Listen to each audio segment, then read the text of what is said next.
Chapter wise notes YouTube channel में आपका स्वागत है। आज हम अध्याय सारांश, विस्तृत नोट्स और सबसे महत्वपूर्ण प्रश्न और उत्तर सीखेंगे। कक्षा 12वीं इतिहास, अध्याय 3, बंधुत्व, जाति और वर्ग। सारांश।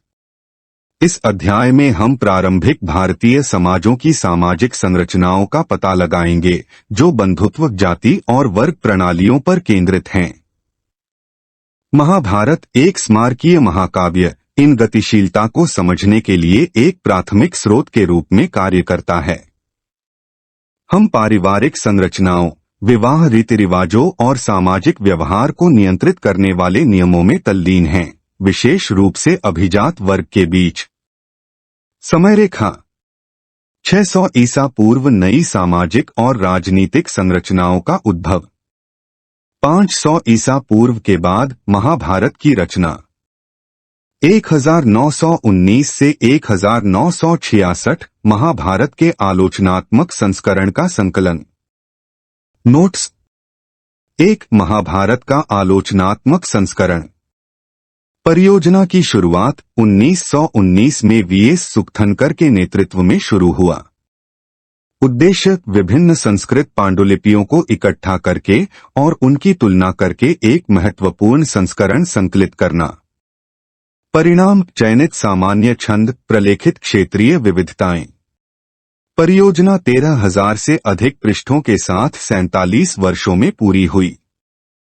महत्व महाभारत के प्रसारण में जटिलता और क्षेत्रीय विविधता को प्रदर्शित किया। 2. बंधुत्व और विवाह, कई नियम और विविध प्रथाएं। 2.1 परिवारों के बारे में पता लगाना। पारिवारिक जीवन समाजों में विविध संसाधनों को साझा करना, अनुष्ठान करना शामिल है। बंधुत्व कई मायनों में परिभाषित, कुछ समाजों ने चचेरे भाइयों को रक्त संबंधी माना, दूसरों ने नहीं। ऐतिहासिक अंतर्दृष्टि, कुलीन परिवारों का अध्ययन करना आसान है, साधारण परिवारों का पुनर्निर्माण करना कठिन है। 2.2 पितृवंश का आदर्श। महाभारत की कहानी कौरवों और पांडवों के बीच झगड़ा, पांडवों की जीत के साथ समाप्त हुआ। पितृवंश बेटों को पिता से संसाधन और शक्ति विरासत में मिली। अधिकांश सत्तारूढ़ राजवंशों द्वारा अभ्यास किया जाता है। विविधताएं, कभी कभी भाई या अन्य रिश्तेदार सफल होते हैं, कभी कभी प्रभावती गुप्त जैसी महिलाओं ने शक्ति का प्रयोग किया। महत्वपूर्ण शर्तें। कुल, परिवार। वंश। पितृवंश पुरुष रेखा के माध्यम से वंश।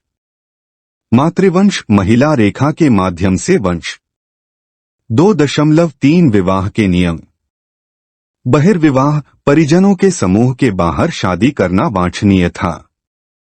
कन्यादान, शादी में बेटी का उपहार, धार्मिक कर्तव्य माना जाता है। विवाह मानदंड धर्मसूत्र और धर्मशास्त्र जैसे ग्रंथों में निर्धारित। विवाह के रूप। ब्रह्मा एक विद्वान व्यक्ति को बेटी का उपहार। दैवा एक अनुष्ठान पाठ के साथ जोड़े को संबोधित करने के बाद एक बेटी का उपहार। अर्श दूल्हा दुल्हन के परिजनों को धन देता है। गंधर्व कन्या और उसके प्रेमी का मिलन। 2.4 महिलाओं का गोत्र। गोत्र प्रणाली, वैदिक संतों के आधार पर वर्गीकरण, महिलाओं ने विवाह पर अपने पति के गोत्र को अपनाया। सातवाहन शासक अपने पिता के गोत्र नामों को बनाए रखने वाले शक्तिशाली वंशों का उदाहरण एंडोगैमी जैसी वैकल्पिक प्रथाओं का संकेत देता है। गोत्र शर्तें। गोतमी पुता गौतमी का पुत्र। वसिथी पुता बसिथी का पुत्र। तथ्यों पर लघु नोट्स। महत्वपूर्ण संस्करण क्षेत्रीय विविधताओं को उजागर करते हुए 47 वर्षों में संकलित। पितृसत्ता, शासक परिवारों में विरासत और उत्तराधिकार के लिए केंद्रीय। बहिर्विवाह, सामाजिक नेटवर्क बनाए रखने के लिए किसी के परिजनों के समूह के बाहर शादी करना। गोत्र वंश प्रणाली वैदिक ऋषियों के माध्यम से खोजी गई जो विवाह प्रथाओं को प्रभावित करती है। महत्वपूर्ण वन लाइनर्स। महाभारत का आलोचनात्मक संस्करण 47 वर्षों में पूरा हुआ, जिसमें पाठ में क्षेत्रीय विविधताओं पर प्रकाश डाला गया। पितृवंश एक ऐसी प्रणाली थी जहां बेटों को अपने पिता के संसाधन और शक्ति विरासत में मिली। बहिर्विवाह ने सामाजिक संबंधों को बनाए रखने के लिए परिजनों के समूह के बाहर शादी करने को प्रोत्साहित किया। गोत्र प्रणाली ने वैदिक द्रष्टाओं से उनके वंश के आधार पर लोगों को वर्गीकृत किया। महत्वपूर्ण प्रश्न और उत्तर। महाभारत का आलोचनात्मक संस्करण। प्रश्न, महाभारत के महत्वपूर्ण संस्करण को संकलित करने की परियोजना का नेतृत्व किसने किया? उत्तर, वीएस सुक्थनकर ने परियोजना का नेतृत्व किया। प्रश्न, क्रिटिकल एडिशन को पूरा करने में कितने साल लगे? उत्तर, इसे पूरा होने में 47 साल लगे। प्रश्न, क्रिटिकल एडिशन प्रोजेक्ट का मुख्य उद्देश्य क्या था? उत्तर, संस्कृत की विभिन्न पांडुलिपियों का संग्रह और तुलना करके आलोचनात्मक संस्करण संकलित करना। प्रश्न, क्रिटिकल एडिशन में कितने पेज शामिल थे? उत्तर, 13,000 से अधिक पृष्ठ। प्रश्न, महाभारत में क्षेत्रीय विविधताएं क्या इंगित करती हैं? उत्तर, सदियों से पाठ के प्रसारण में जटिलता और विविधता। बंधुत्व और विवाह। प्रश्न, पितृवंश क्या है? उत्तर, पितृवंश पिता से पुत्र तक वंश का पता लगाने की एक प्रणाली है। प्रश्न, एक्सोगैमी क्या है? उत्तर, बहिर्विवाह किसी के परिजनों के समूह के बाहर विवाह करने की प्रथा है। प्रश्न, हिंदू विवाह में कन्यादान का क्या महत्व है? उत्तर, कन्यादान विवाह में कन्या का उपहार है, जिसे धार्मिक कर्तव्य माना जाता है। प्रश्न, प्रारंभिक भारतीय समाज में परिवारों का वर्गीकरण कैसे किया गया था? शून्य परिवारों को कुल, ज्ञाति और वंश जैसे शब्दों का प्रयोग करके वर्गीकृत किया गया। प्रश्न, गोत्र प्रणाली क्या है? उत्तर, गोत्र प्रणाली वैदिक ऋषियों से उनके वंश के आधार पर लोगों को वर्गीकृत करती है। 2.5 एंडोगैमी और गोत्र। एंडोगैमी एक विशिष्ट सामाजिक समूह, जाति या जातीयता के भीतर शादी करने की प्रथा। गोत्र और विवाह। जबकि गोत्र प्रणाली ने बहिर्विवाह को बढ़ावा दिया, कई समुदायों ने सामाजिक शुद्धता और जाति पदानुक्रम बनाए रखने के लिए एंडोगैमी का अभ्यास किया। 3. सामाजिक मतभेद, जाति के ढांचे के भीतर और परे। 3.1 महत्वपूर्ण जाति व्यवस्था। Four varnas, Brahmins, Kshatriyas, Vaishyas and Shudras. धर्म। प्रत्येक वर्ण के विशिष्ट कर्तव्य और जिम्मेदारियां थीं, जैसा कि धर्मशास्त्रों में निर्धारित है। पदानुक्रम। ब्राह्मणों को सर्वोच्च माना जाता था, उसके बाद क्षत्रिय, वैश्य और शूद्र थे। महत्वपूर्ण शर्तें। धर्म, कर्तव्य, चेतावनी, कक्षा। शूद्र सबसे कम वर्ण। 3.24 वर्णों से परे, अछूत। चांडाला, अछूत माने जाने वालों के लिए इस्तेमाल किया जाने वाला शब्द।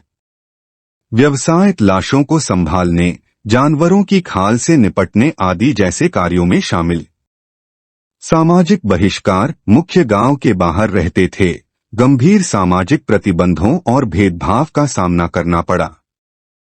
3.3 सामाजिक ढांचे को एकीकृत करना। जाति वर्ण व्यवस्था के भीतर उपजातियां अक्सर विशिष्ट व्यवसायों से जुड़ी होती हैं।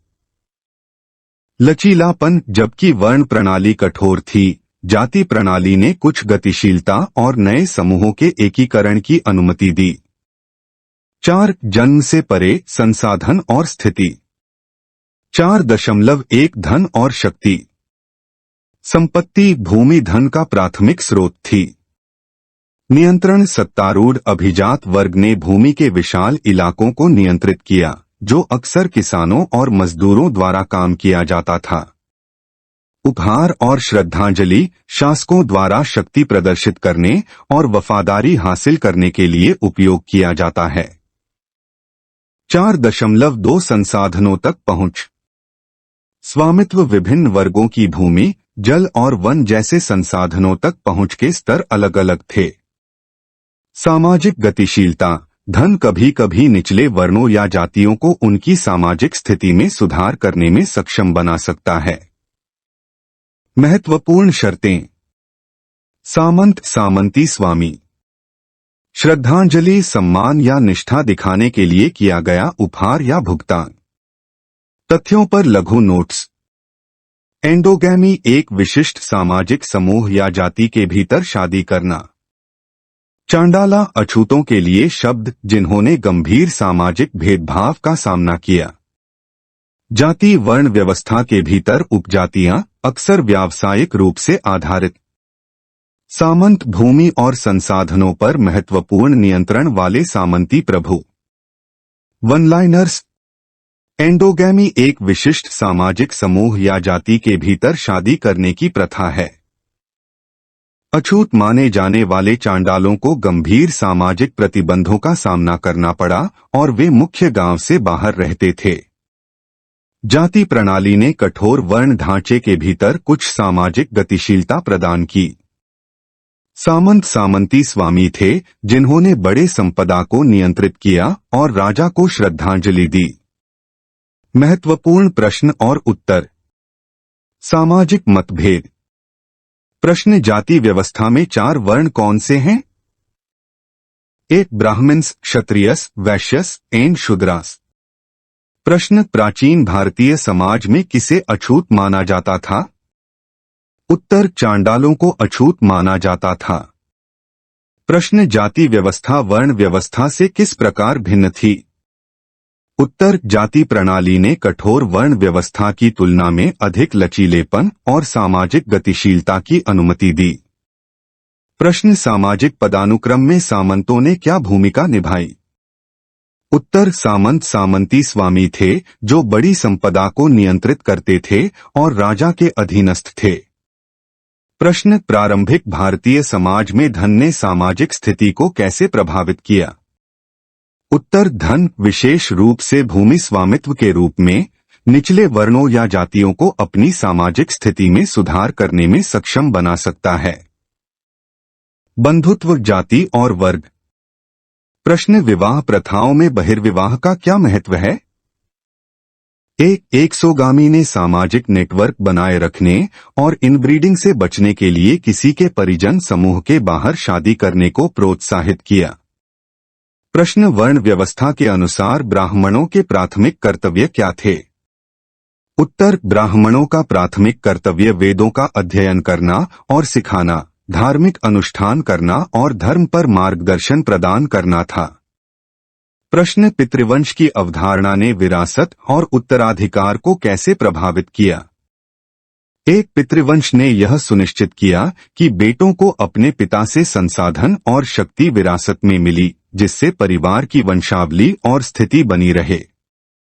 प्रश्न, हिंदू विवाह में कन्यादान की क्या भूमिका थी? उत्तर, कन्यादान विवाह में पुत्री को उपहार देने की प्रथा थी, जिसे एक महत्वपूर्ण धार्मिक कर्तव्य माना जाता था। प्रश्न, गोत्र व्यवस्था ने विवाह प्रथाओं को कैसे प्रभावित किया? उत्तर, गोत्र प्रणाली ने एक ही गोत्र के भीतर विवाह को प्रतिबंधित करके आनुवंशिक विविधता और सामाजिक गठजोड़ सुनिश्चित करके बहिर्विवाह को बढ़ावा दिया। 5 सामाजिक मतभेदों की व्याख्या। एक सामाजिक अनुबंध। 5.1 विभिन्न दृष्टिकोण। ब्राह्मणवादी ग्रंथ वर्ण और धर्म पर जोर देते हुए एक पदानुक्रमित दृष्टिकोण प्रदान किया। बौद्ध ग्रंथ समानता और नैतिक व्यवहार को बढ़ावा देते हुए वर्ण व्यवस्था की आलोचना की। अन्य दृष्टिकोण महिलाओं और निचले वर्णों जैसे विभिन्न समूहों ने अक्सर जाति व्यवस्था की कठोरता को चुनौती दी। 5.2 आलोचनात्मक परंपरा। वाद विवाद और संवाद। प्राचीन भारतीय समाज धर्म, न्याय और सामाजिक मानदंडों पर बहस से चिह्नित था। पाठ्य परंपराएं, महाभारत और जातक कथाओं जैसे ग्रंथों ने इन बहसों को प्रतिबिंबित किया, जो विविध दृष्टिकोण प्रस्तुत करते हैं। महत्वपूर्ण शर्तें। धर्म, कर्तव्य और नैतिक कानून। जातक कथाएं, बुद्ध के पिछले जन्मों के बारे में कहानियां। 6 ग्रंथों को संभालना, इतिहासकार और महाभारत। 6.1 भाषा और सामग्री। संस्कृत। महाभारत मूल रूप से संस्कृत में रचा गया था। जटिलता। पाठ में विविध कथाएं, नैतिक दुविधाएं और दार्शनिक प्रवचन शामिल हैं। 6.2 पाठ की व्याख्या करना। Multiple layers. महाभारत की रचना और संकलन सदियों में किया गया था, जिसके परिणामस्वरूप कथा की कई परतें बनी। आलोचनात्मक संस्करण। विद्वान पाठ के ऐतिहासिक और सामाजिक संदर्भ को समझने के लिए इन परतों का विश्लेषण करते हैं। विधियां। भाषाशास्त्र। उनके ऐतिहासिक विकास को समझने के लिए भाषा और ग्रंथों का अध्ययन। इतिहास लेखन। विश्लेषण करना कि ऐतिहासिक आख्यानों का निर्माण और व्याख्या कैसे की जाती है।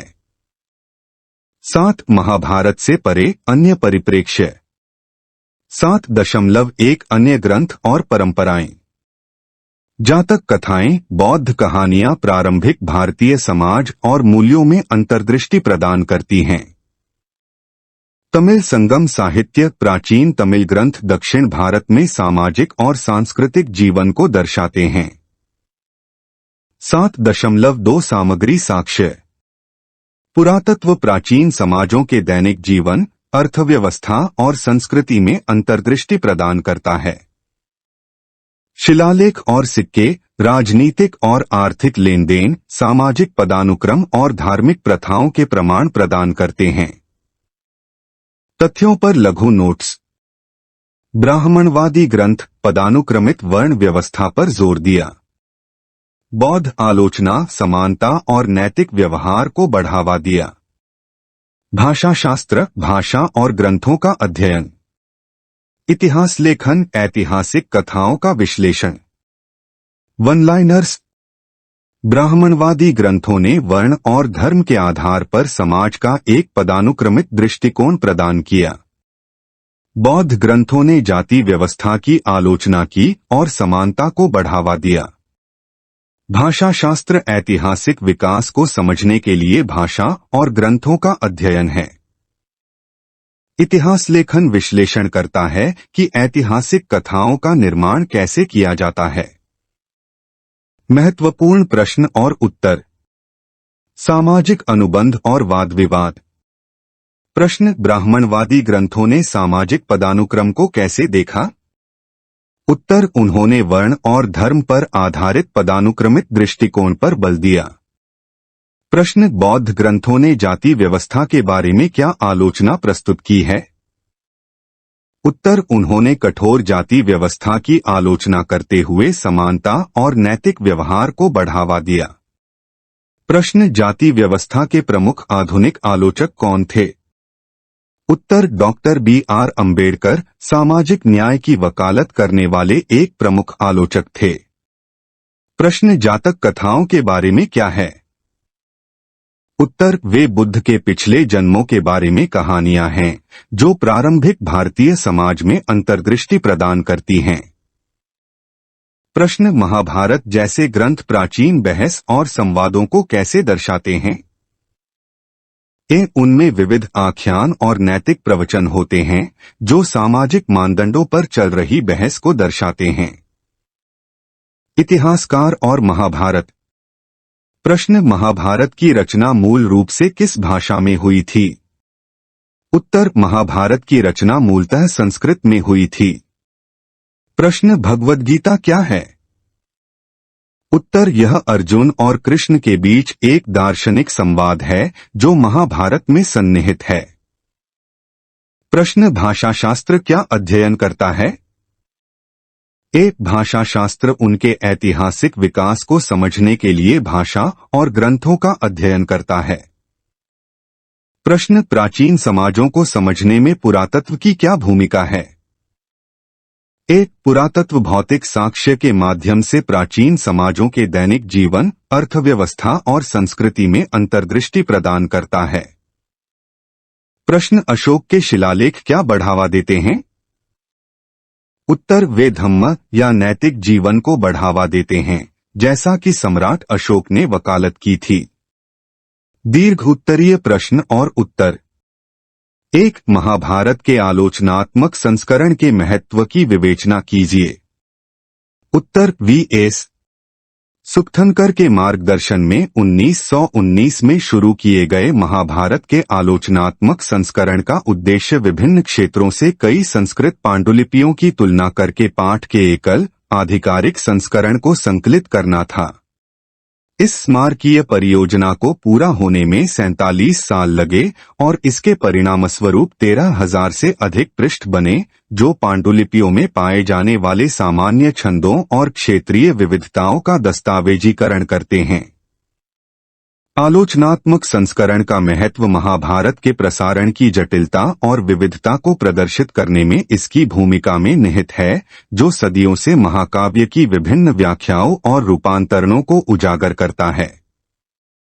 यह प्राचीन भारतीय साहित्य, संस्कृति और समाज का अध्ययन करने वाले इतिहासकारों और विद्वानों के लिए एक मूल्यवान संसाधन भी प्रदान करता है। 2. पितृवंश की अवधारणा और प्रारंभिक भारतीय समाज में इसके महत्व को समझाएं। उत्तर। पितृवंश पुरुष रेखा के माध्यम से वंश और वंशानुक्रम का पता लगाने की प्रणाली को संदर्भित करता है। प्रारंभिक भारतीय समाज में पारिवारिक वंश को बनाए रखने और परिवार के भीतर संपत्ति और शक्ति की निरंतरता सुनिश्चित करने के लिए पितृत्व महत्वपूर्ण था।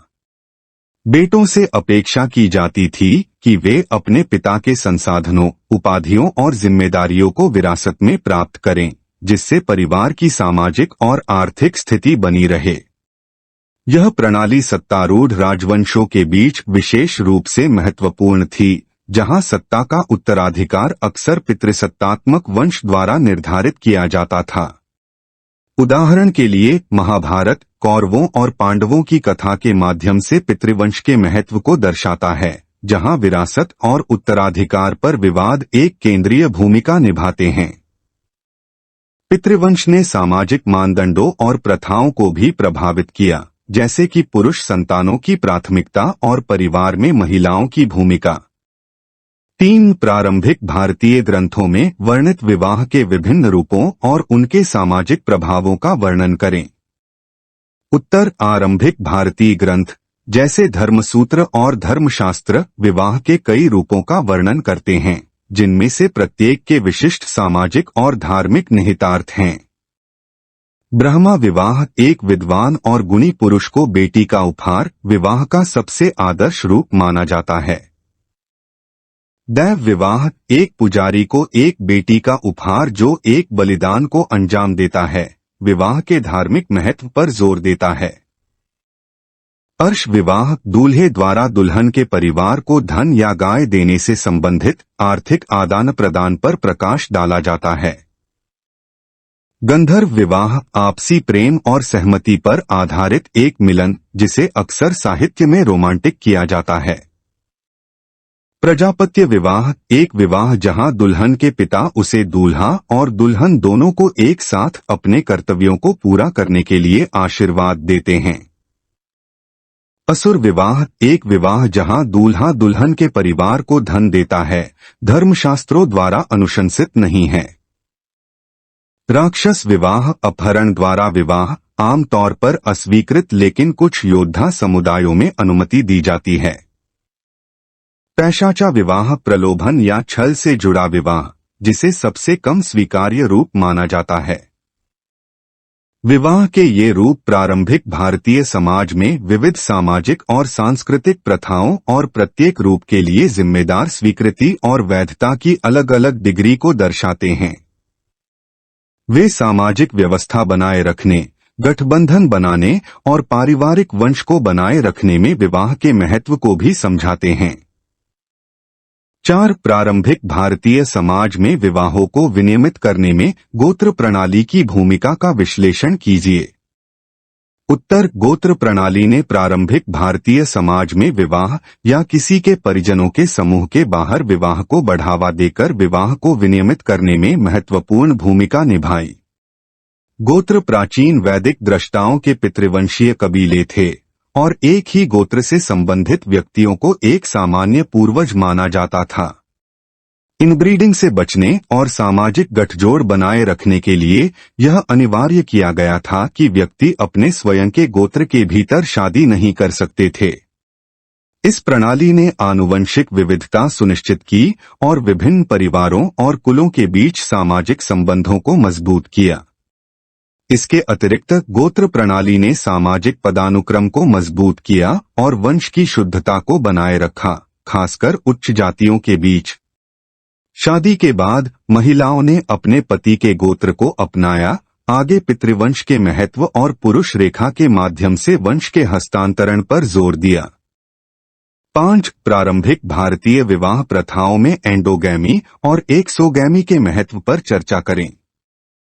उत्तर प्रारंभिक भारतीय समाज में एंडोगैमी और एक्सोगैमी दो विपरीत विवाह प्रथाएं थीं, जिनमें से प्रत्येक महत्वपूर्ण सामाजिक निहितार्थ के साथ थी। एंडोगैमी एक विशिष्ट सामाजिक समूह, जाति या जातीयता के भीतर शादी करने की प्रथा। एंडोगैमी ने जाति व्यवस्था की शुद्धता को बनाए रखने और सामाजिक सीमाओं को मजबूत करने में मदद की। एक ही समूह के भीतर शादी करके परिवारों ने अपनी सामाजिक स्थिति, परंपराओं और सांस्कृतिक प्रथाओं को संरक्षित किया। यह प्रथा विशेष रूप से उच्च जातियों के बीच प्रचलित थी, जिनका उद्देश्य उनकी सामाजिक और अनुष्ठान शुद्धता को कम करने से रोकना था। बहिर्विवाह किसी के रिश्तेदार समूह या गोत्र के बाहर शादी करने की प्रथा। एक्सोगामी को इनब्रीडिंग से बचने और व्यापक सामाजिक गठजोड़ स्थापित करने के लिए प्रोत्साहित किया गया था। गोत्र प्रणाली ने विशेष रूप से बहिर्विवाह को अनिवार्य कर दिया, यह सुनिश्चित करते हुए कि विवाह एक ही वंश के भीतर नहीं हुए। एक्सोगामी ने विभिन्न परिवारों और कुलों के बीच गठबंधन बनाने, सामाजिक सामंजस्य को बढ़ावा देने और आपसी समर्थन के नेटवर्क का विस्तार करने में मदद की। दोनों प्रथाओं ने प्रारंभिक भारतीय समाज में सामाजिक संबंधों की संरचना और सामाजिक व्यवस्था को बनाए रखने में महत्वपूर्ण भूमिका निभाई, जबकि एंडोगैमी ने जाति की सीमाओं और सामाजिक स्तरीकरण को मजबूत किया। बहिर्विवाह ने आनुवंशिक विविधता और सामाजिक एकीकरण को बढ़ावा दिया। 6. प्रारंभिक भारतीय समाज में जाति व्यवस्था ने सामाजिक और आर्थिक जीवन को कैसे प्रभावित किया? उत्तर प्रारंभिक भारतीय समाज में सामाजिक पदानुक्रम की संरचना और व्यक्तियों की भूमिकाओं और व्यवसायों का निर्धारण करके जाति व्यवस्था का सामाजिक और आर्थिक जीवन पर गहरा प्रभाव पड़ा। सामाजिक पदानुक्रम जाति व्यवस्था ने समाज को 4 मुख्य वर्णों में विभाजित किया: ब्राह्मण, पुजारी और विद्वान, क्षत्रिय, योद्धा और शासक, वैश्य, व्यापारी और कृषक, और शूद्र, मजदूर और सेवा प्रदाता। प्रत्येक वर्ण के विशिष्ट कर्तव्य, धर्म और जिम्मेदारियां थीं, जो एक पदानुक्रमित सामाजिक व्यवस्था का निर्माण करती थीं। ब्राह्मणों ने सर्वोच्च स्थान पर कब्जा कर लिया, उसके बाद क्षत्रिय, वैश्य और शूद्र थे। आर्थिक भूमिकाएं जाति व्यवस्था ने व्यावसायिक विशेषज्ञता को निर्धारित किया। ब्राह्मण धार्मिक और शैक्षिक कर्तव्यों के लिए जिम्मेदार थे, शासन और संरक्षण के लिए क्षत्रिय, वाणिज्य और कृषि के लिए वैश्य, और शारीरिक श्रम और सेवा के लिए शूद्र। श्रम के इस विभाजन ने समाज के सुचारू कामकाज को सुनिश्चित किया, लेकिन सामाजिक असमानताओं को भी मजबूत किया। सामाजिक गतिशीलता जाति व्यवस्था की कठोर प्रकृति ने सामाजिक गतिशीलता को सीमित कर दिया। व्यक्तियों से आम तौर पर अपनी जाति के व्यवसाय का पालन करने की उम्मीद की जाती थी और सामाजिक स्थिति विरासत में मिली थी। हालांकि ऐसे उदाहरण थे जहां धन और शक्ति ने जाति उपजाति प्रणाली के भीतर कुछ हद तक गतिशीलता की अनुमति दी थी। वैवाहिक गठबंधन जाति व्यवस्था ने विवाह प्रथाओं को प्रभावित किया, जिसमें एंडोगैमी जाति की सीमाओं को मजबूत करती है और विभिन्न समूहों के बीच गठजोड़ को बढ़ावा देती है। इन प्रथाओं ने सामाजिक व्यवस्था और सामंजस्य बनाए रखने में मदद की। कुल मिलाकर जाति व्यवस्था ने प्रारंभिक भारतीय समाज के सामाजिक और आर्थिक ताने बाने को आकार देने में महत्वपूर्ण भूमिका निभाई, जन्म से मृत्यु तक व्यक्तियों के जीवन को प्रभावित किया। 7 महाभारत में दर्शाए गए प्रारंभिक भारतीय समाज में महिलाओं की भूमिका का परीक्षण कीजिए। उत्तर महाभारत प्रारंभिक भारतीय साहित्य के महानतम महाकाव्यों में से एक, प्रारंभिक भारतीय समाज में महिलाओं का एक जटिल और बहुमुखी चित्रण प्रदान करता है। महाभारत में महिलाएं प्रभावशाली व्यक्तियों और सामाजिक आदर्शों और मानदंडों के अवतार के रूप में महत्वपूर्ण भूमिका निभाती हैं। उनकी भूमिकाओं के कुछ प्रमुख पहलुओं में शामिल हैं।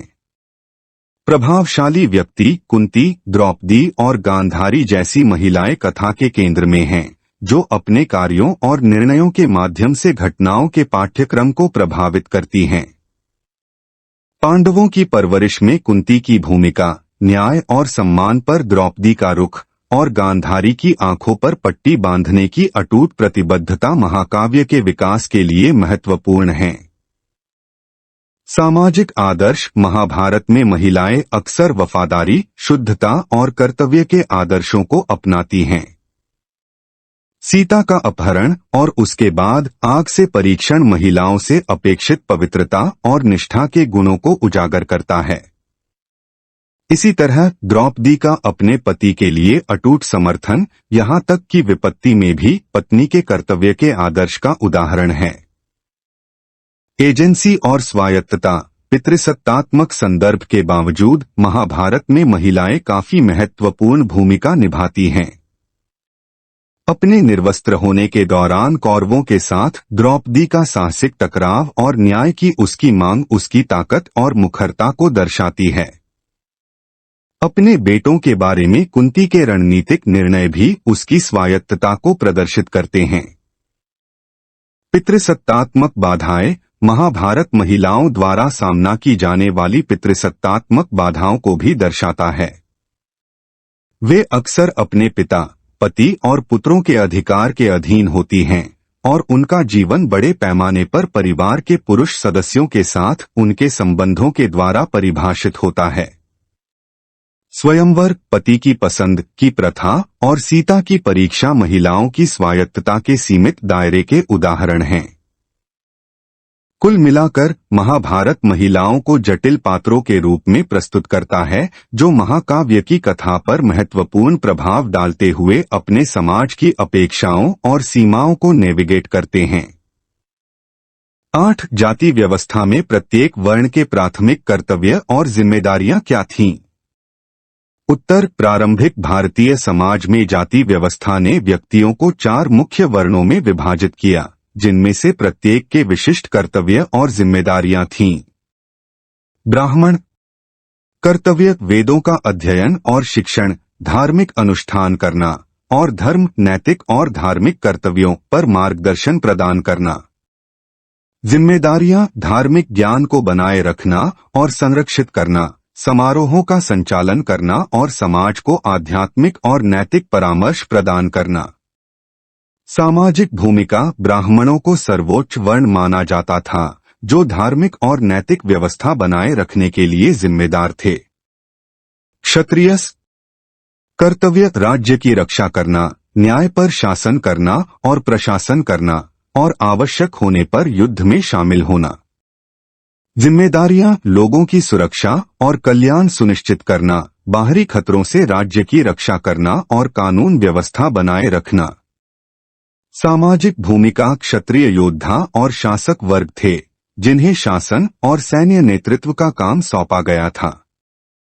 वैश्य कर्तव्य, वाणिज्य, कृषि और व्यापार में संलग्न होना। जिम्मेदारियां, माल का उत्पादन और वितरण, आर्थिक गतिविधियों का प्रबंधन और समुदाय की समृद्धि सुनिश्चित करना। सामाजिक भूमिका, वैश्य व्यापारी और कृषि वर्ग थे, जो समाज की आर्थिक भलाई में योगदान करते थे। शूद्र कर्तव्य, श्रम और सेवा के विभिन्न रूपों के माध्यम से अन्य 3 वर्णों की सेवा करना। जिम्मेदारियां, शारीरिक श्रम करना, ब्राह्मणों, क्षत्रियों और वैश्यों को सेवाएं प्रदान करना और समाज के कामकाज का समर्थन करना। सामाजिक भूमिका, शूद्र श्रमिक वर्ग थे, जो समाज के व्यावहारिक और परिचालन पहलुओं के लिए आवश्यक थे। जाति व्यवस्था के श्रम विभाजन का उद्देश्य एक संरचित और सामंजस्यपूर्ण समाज बनाना था, जिसमें प्रत्येक वर्ण आवश्यक भूमिकाओं को पूरा करता था। हालांकि इसने सामाजिक पदानुक्रम और सीमित सामाजिक गतिशीलता को भी मजबूत किया। 9. प्राचीन भारतीय समाज और संस्कृति को समझने में महाभारत के महत्व का विश्लेषण कीजिए। उत्तर: महाभारत एक स्मारकीय महत्व का महाकाव्य प्राचीन भारतीय समाज और संस्कृति में गहन अंतर्दृष्टि प्रदान करता है। इसका महत्व कई प्रमुख पहलुओं में निहित है। ऐतिहासिक संदर्भ: महाभारत प्राचीन भारत में जीवन का एक समृद्ध चित्रपट प्रदान करता है, जो उस समय की राजनीतिक, सामाजिक और आर्थिक स्थितियों को दर्शाता है। यह राज्यों के कामकाज, राजाओं और योद्धाओं की भूमिका और गठबंधनों और संघर्षों के जटिल जाल की झलक प्रदान करता है। सामाजिक पदानुक्रम: महाकाव्य जाति व्यवस्था को स्पष्ट रूप से चित्रित करता है, विभिन्न वर्णों की भूमिकाओं और जिम्मेदारियों पर प्रकाश डालता है।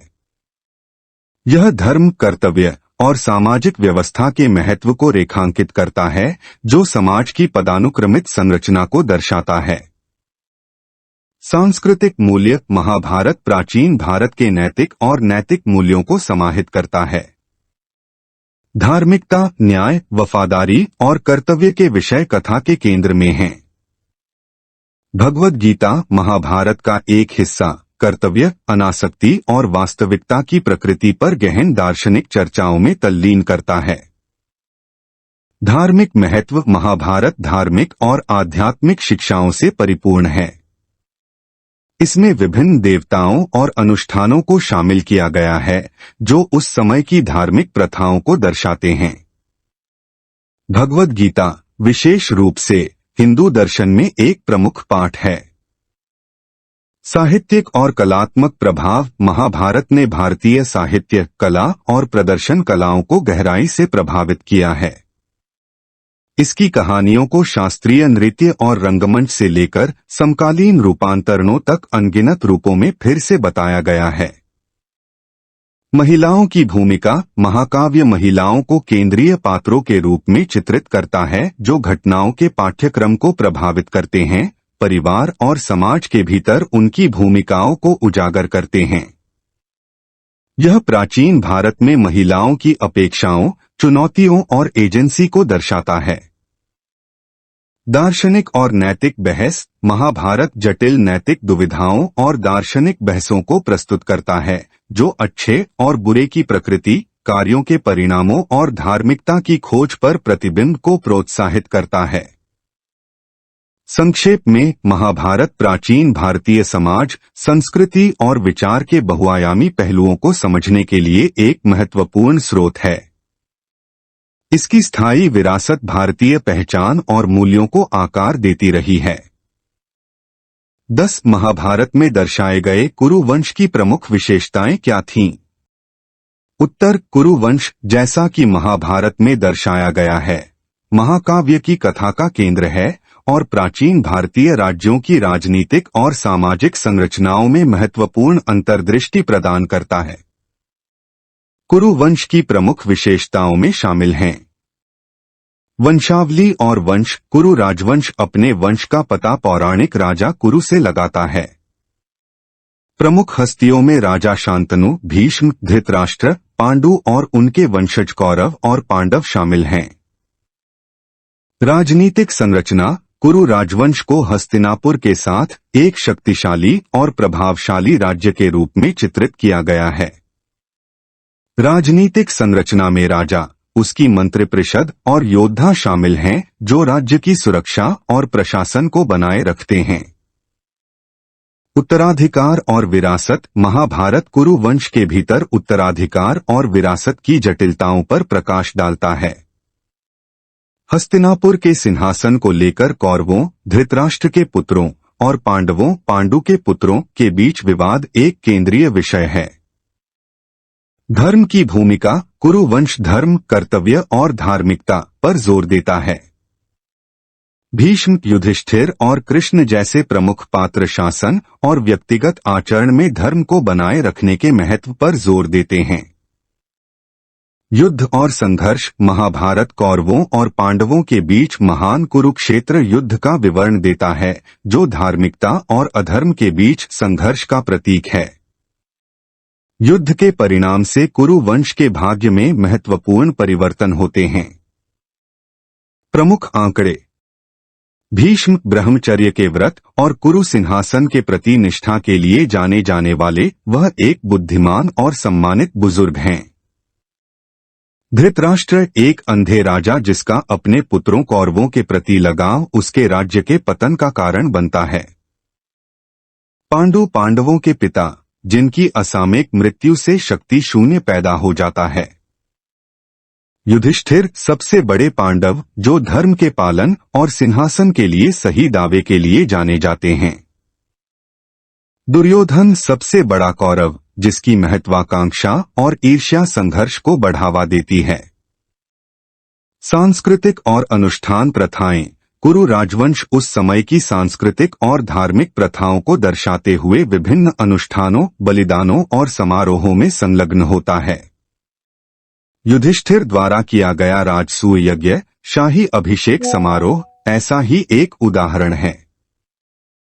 महाभारत में कुरु वंश का चित्रण प्राचीन भारतीय राज्यों की राजनीतिक, सामाजिक और सांस्कृतिक गतिशीलता की व्यापक समझ प्रदान करता है। इस वीडियो को देखने के लिए धन्यवाद। कृपया इस चैनल को लाइक और सब्सक्राइब करें और नए अपडेट के लिए बेल आइकन दबाएं।